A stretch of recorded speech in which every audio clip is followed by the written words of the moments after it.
सावित्री का व्रत हिंदू परंपरा में स्त्रियां पति की लंबी आयु, सुखद वैवाहिक जीवन के लिए करती हैं। ये व्रत सौभाग्य प्राप्ति के लिए बड़ा व्रत माना जाता है। इस व्रत को ज्येष्ठ अमावस्या के दिन मनाया जाता है। महिलाएं इस दिन संकल्प के साथ पति की आयु, प्राण रक्षा के लिए व्रत और संकल्प लेती हैं। वट सावित्री व्रत को करने से सुखद और संपन्न दाम्पत्य जीवन का वरदान मिलता है। इस बार वट सावित्री व्रत 6 जून बृहस्पतिवार को रखा जाएगा।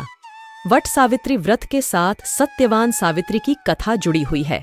कहते हैं कि सावित्री ने अपने संकल्प और श्रद्धा से यमराज से सत्यवान के प्राण वापस ले लिए थे। चलिए जानते हैं वट सावित्री व्रत की कथा। पौराणिक मान्यताओं के मुताबिक मद्र देश में अश्वपति नाम के धर्मात्मा राजा राज्य करते थे। उनकी कोई संतान नहीं थी। राजा ने संतान प्राप्ति के लिए यज्ञ करवाया, जिसके कुछ समय बाद उन्हें एक कन्या की प्राप्ति हुई। उसका नाम उन्होंने सावित्री रखा। विवाह योग्य होने पर सावित्री को वर खोजने के लिए कहा गया, तो उसने द्युमत्सेन के पुत्र सत्यवान को पति रूप में वरण किया।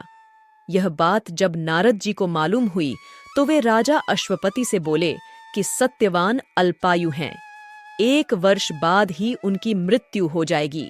नारद जी की बात सुनकर उन्होंने पुत्री को समझाया, पर सावित्री सत्यवान को ही पति रूप में पाने के लिए अडिग रही। सावित्री के दृढ़ रहने पर आखिर राजा अश्वपति ने सावित्री और सत्यवान का विवाह कर दिया।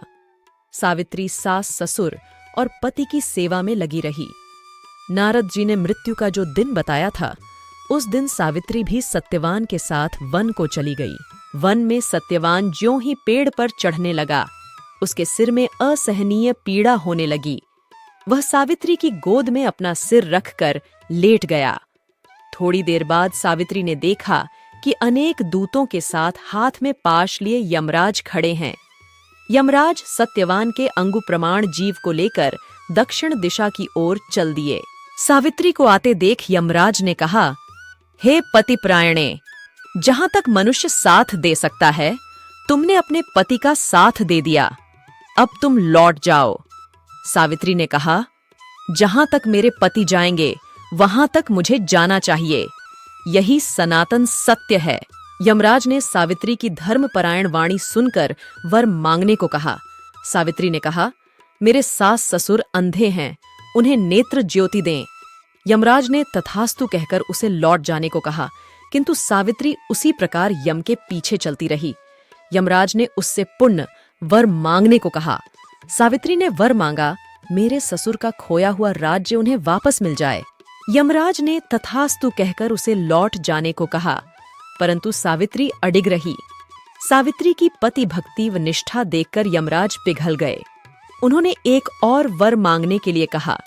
तब सावित्री ने वर मांगा, मैं सत्यवान के पुत्रों की मां बनना चाहती हूँ, कृपा कर आप मुझे यह वरदान दें। सावित्री की पति भक्ति से प्रसन्न हो इस अंतिम वरदान को देते हुए यमराज ने सत्यवान को पाश से मुक्त कर दिया और अदृश्य हो गए। सावित्री अब उसी वट वृक्ष के पास आई।